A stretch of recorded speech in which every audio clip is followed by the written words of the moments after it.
Hi there, my name is George Washuri, your mentor, and I am happy that many of you are now subscribing on this YouTube, George Washuri YouTube, and there are so many of you who are sharing. And if you have never subscribed, kindly subscribe, share with someone this message. This is your mentor, George Washuri, and my topic today is originated from a friend of mine. You know, I went to deliver a talk in a certain church community, and somebody asked me, hey, George, how can I build financial resilience? Every time I get my money, you know, the money just goes. Every time I get my salary, the salary within 10 days, I have no money. And then I was sharing some of you, a few tips that I know that you can be able to build your financial resilience. One of the best ways to do it is that develop the culture of wise spending. Don't just spend because you have to. Spend when you are sure that you require to spend. If it is school fees you are going to pay, you know, maybe for the next 3 months, your baby is going to school.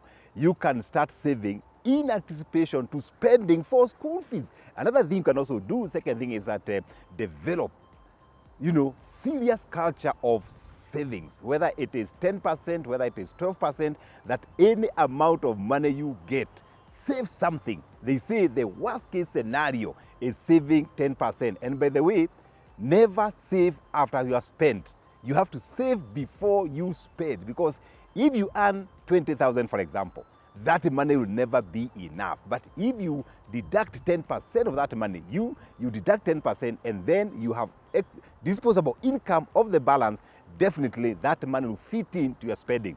And then number 3, you need to develop a good network so that when you need support, any financial support, you pick this network. You can be able to borrow from them. You can do a shama with them instead of going to a network that we are not aware of. Then finally, do not overborrow. Hii itakumaliza bwana.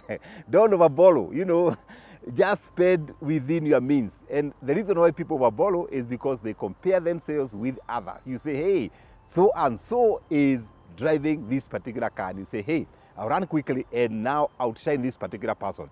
You end up overborrowing. I always advise people, borrow when that money can generate some income for you, unless it's a necessity.